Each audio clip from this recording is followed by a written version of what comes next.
Acabou de estrear no cinema A Freira 2. E será que vale a pena você gastar o ingresso, né? Ingresso tão caro do jeito que tá essas coisas, principalmente agora, né, no feriadão, que as coisas ficam ainda mais caras, mesmo você sendo um fã de terror, mesmo você sendo até um fã do primeiro A Freira, será que vale sair, largar tudo e ir correndo comprar o ingresso pra assistir no cinema? Não é uma pergunta tão difícil de responder, porque esse segundo filme, ele tem muitas coisas bem parecidas com o primeiro. Mas a gente vai discutir tudo isso. Vamos começar pela história aqui desse filme. O que ele traz de novo, né? Porque no primeiro a gente viu que a freira foi derrotada, que tudo acabou bem, todo mundo finalzinho feliz. Só lá na última cena ali, quando tá coçando aqui o pescoço, que a gente vê que um dos personagens dá a deixa pra continuação dessa história. E aqui existe exatamente isso, acontece exatamente isso. O personagem lá que faz o francês tá vivendo a vida dele de boa, ele tá trabalhando num internato de meninas, aparentemente ele tá muito feliz, ele fez boas amizades, ele tá tocando a vida dele como se nada tivesse acontecido. Mesma coisa aqui pra irmã Irene, que agora se tornou uma freira há muito tempo, e ela tá muito feliz, ela realmente se encontrou na religião, e inclusive ela serve até de estímulo para outras freiras mais jovens, né, para noviças, como ela era na história do primeiro filme. E aqui a mais completa paz tá reinando, até que o Vaticano mais uma vez procura a irmã Irene e diz assim: olha, é o seguinte, minha irmã, a gente aqui tá vendo, olha, teve esse caso aqui no país tal, teve esse outro caso aqui, aparentemente é mais ou menos daquela pegada, você deve estar reconhecendo umas coisas que estão acontecendo, né, nessas fotos aqui. Então assim, do mesmo jeito que você deu jeito no primeiro, a gente queria chamar você de novo, porque você é a única pessoa que tá viva, que conhece esses paranauê e que pode resolver esses casos. Obviamente, ela disse, não vou nem a pau, chame lá o padre lá, né, o que inclusive ele ficou bem reconhecido e ela foi dada como doida, mas aí eles dizem, não, velho, infelizmente o padre lá, ele acabou batendo as botas e vai ter que ser você mesmo, não tem outra pessoa, é você com Deus e mentalize aí tudo posso naquilo que me fortalece. E meia contragosto ela vai, né, ela vai investigar o que aconteceu com o padre, que inclusive a gente sabe o que aconteceu na primeira cena, o filme é aberto dessa forma, só que aí, escondido junto com ela, vai a noviça que ela tava tentando dar jeito, que é meio rebelde, que não acredita muito naquelas coisas, ela tá na verdade na religião, como freira, meio que forçada pela família, mas diz assim, não, eu vou dar uma chance e ele acompanhar, tentar, né, ser sua parceira aí nessa aventura, é a minha segunda chance pra Igreja Católica, vai que eu me encontre, né, vai que essa parada de fé toque meu coração e eu vire uma mensageira de Deus. E aí as duas vão essa outra igreja onde aconteceu o último incidente, e assim que elas chegam na igreja, coisas estranhas começam a acontecer, principalmente a atormentar a protagonista dessa história. E a partir desse ponto, o que a gente vai assistir é tudo dentro do esperado, porque ele segue exatamente, sem tirar nem pôr, o mesmo ciclo do primeiro filme. É desenvolvido 1 ou 2 minutos, e eu não tô sendo sarcástico não, é realmente 1 ou 2 minutos de história, de diálogo acontecendo ali, deles explicando o que acabou de acontecer, e aí entra numa cena supostamente tensa pra você no final tomar um suposto susto. E eu tô falando tudo na suposição, porque é suposição mesmo. Pra mim, na minha experiência, mesmo assistindo no cinema, nada daquilo causava uma tensão muito forte, muito menos no final, quando era pra dar aquele pico de susto, sabe? Que a gente chama de jump scare, eu conseguia me assustar. Eu não me assustei uma só vez. Eu pensei que no primeiro filme, que eu também não me assustei, tá? Era por culpa da maneira com que eu assisti, porque eu não peguei no cinema, eu vi em casa mesmo, e olha que eu sempre tento me preparar pra assistir na maior imersão possível, fone de ouvido, tudo no escuro, maior tela possível. Só que mesmo assim a gente sabe que a imersão no cinema é outra, então não, vou assistir no cinema, quem sabe, né, eu não pule da cadeira muito mais do que eu pulei aqui, só bastava ser uma vez pra ser mais do que no primeiro filme. E no final, olha que surpresa, não foi culpa do cinema, nem foi culpa da forma que eu assisti, foi culpa única e exclusivamente do filme mesmo, porque nem pra dar susto com jump scare, que é a forma mais banal que um filme de terror tem pra dar susto a uma pessoa, a Freira 1 e 2 conseguiram. E aí você me pergunta, mas por que, Vitor, você não se assustou? E eu acredito que é porque o susto, ele tá tão anunciado, só falta alguém dizer assim, olha, gente, se prepare que daqui a 30 segundos vocês vão tomar susto. E quando ele vem, você não consegue nem esboçar a mínima reação. Só se realmente você tiver pavor de filme de terror, que você não cruze nem a esquina do cinema quando você sabe que um filme de terror tá em cartaz. Se você tiver esse nível traumático de medo de filme de terror, talvez você se assuste, o que é quase que impossível, porque se você tem esse nível de medo, você não vai assistir um filme desse. Você não vai procurar espontaneamente, né, uma experiência dessa, a não ser que você seja forçado, mas enfim, é até difícil a gente montar um cenário que isso possa de fato ocorrer. Mas quem vai assistir a freira é uma pessoa que gosta de filme de terror. É uma pessoa que já tá acostumada com esse tipo de coisa. E pra essa pessoa minimamente calejada, é parque de diversão isso aqui, velho. Ou nem isso, né? Porque se parque de diversão você ainda se diverte um pouco. O filme, ele é muito grande sem necessidade. E olha que ele não tem nem 2 horas, é 1h50, mas mesmo assim, ele tem partes que são completamente descartáveis aqui. O francês, ele tem mais espaço nesse filme. Eles colocam um arco mostrando um pouco da vida dele, o que ele construiu, o que ele conquistou, em termos de relação pessoal, tá? Porque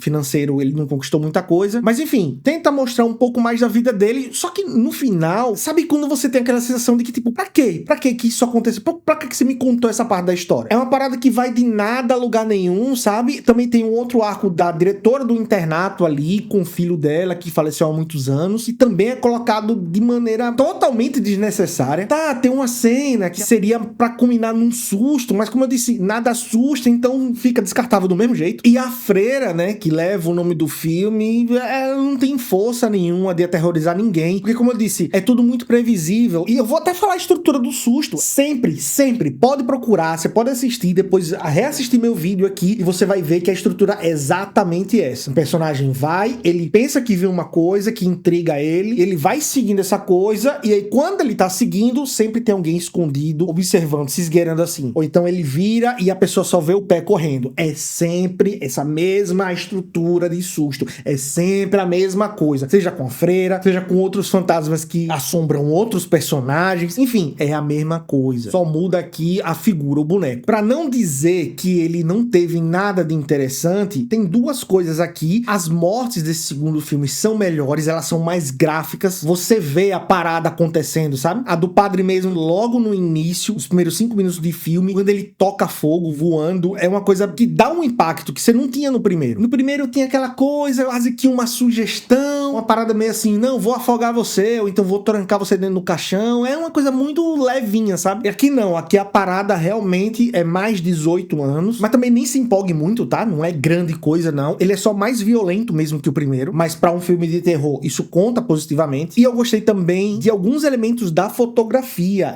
Eu vou dizer que 60% desse filme, ele se passa dentro da estrutura do internato, ou então da igreja, né, do convento onde a freira tá. E aqui, a iluminação, o jogo de luz que ele faz, lembra muito, remete muito à arte barroca, que é uma arte que remete muito a essa dualidade entre a luz e a sombra. A sombra sempre tá querendo tomar mais espaço, mas também tem a parada da luz que divide o ser humano, então ele fica meio sempre balançado entre o profano e a fé. E essa estética tem tudo a ver com a igreja católica, historicamente falando. Então todas essas partes, elas são muito interessantes, elas compõem muito bem a narrativa, mas como eu disse, a história, o enredo não ajuda, então acaba sendo algo muito mais bonito do que eficiente, do que de fato algo que vai empurrar a história pra frente, algo que vai fazer a gente ficar imerso no que tá acontecendo. Tem um personagem novo aqui, que se fizer sucesso na internet, eu acho que eles vão com certeza fazer uma franquia pra esse personagem, mas eu particularmente achei muito tosco. Eu não vou dizer que personagem é esse, mas ele tem a ver com o vitral da igreja, que quando passa a luz, o olho dele brilha. Teve gente que gostou, mas eu, sinceramente, achei tosquinho, sabe? Negócio meio mal feito. Bonecão de efeito especial de filme B. Agora, o final, claro, eu não vou falar nada que entregue aqui o que acontece, mas o jeito que o filme, ele tem o seu desfecho é um Deus Ex Machina, velho. Desgraçado. É aquele desfecho que o cara tira da bunda, sabe? Você já deve ter visto criança brincando de boneco, que o cara chega, tipo, amarrei você, venci, e agora você não tem escapatória. O outro, não, mas eu tinha aqui um raio laser, que é o mais poderoso do mundo, e piu, piu, piu, pronto, venci. É mais ou menos o que acontece aqui. Tem uma revelação com a protagonista que você diz assim, não é possível que ela é descendente, não.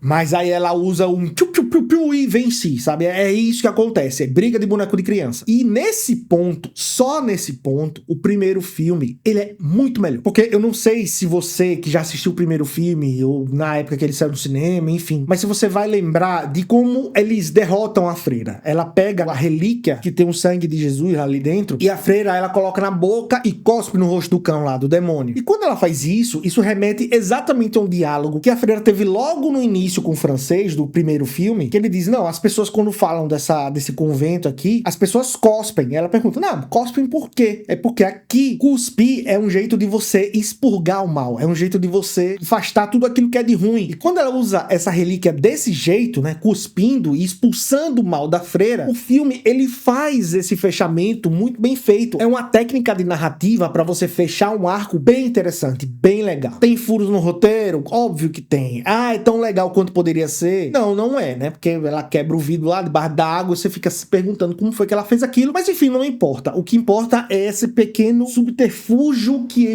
a trama usa pra contar o final da história e amarrar mais ou menos direitinho. Coisa que nesse segundo eles simplesmente cagaram e disseram assim, ó, vamos dizer que ela tem isso aqui nos 45 do segundo tempo e pronto, isso aqui vai salvar ela e vai resolver tudo no final das contas. E aí isso só deixa a experiência que já era ruim pior ainda. Mas enfim, resumindo, A Freira é um filme que vale a pena assistir no cinema? Na minha humilde opinião, nem a pau. É um filme que vale sim, talvez, o seu tempo, caso você queira, tenha curiosidade, assistir quando sair no streaming, ou daqui a um mês, você esperar, logo tem na internet, né? Se você manjar dos Paranauê pra assistir, antes de chegar em qualquer plataforma dessa, né? Se você manjar, é um filme que vale, talvez, a depender da sua curiosidade. Mas caso você seja muito fã da Freira 1, um filme que você gostou demais, meu Deus, que maravilha, tal, muito provavelmente você vai gostar desse segundo aqui. Se todo esse universo, né? Porque a Freira é uma franquia derivada da Invocação do Mal, de James Wan. Então, se você gostar de todo esse universo que James Wan criou, toda essa atmosfera, por mais clichê e repetitiva que seja, vá, é o tipo de filme que você vai gostar. Ele não foge, ele não tenta inventar, ele segue exatamente à risca tudo aquilo que já foi construído antes. Mas tirando esse tipo de fã, não vale a pena não, velho. Não perca seu dinheiro, porque ingresso tá caro e tá caro demais. Agora, sabe uma coisa que vale a pena e que você não precisa sair de onde você tá agora pra continuar assistindo? São esses dois vídeos aqui que eu vou deixar pra você. Mas caso você não possa assistir, não tem problema. Se você deixar o seu like, já me ajuda demais a continuar esse trabalho. Agora, eu vou indo nessa e eu espero que você tenha uma semana maravilhosa e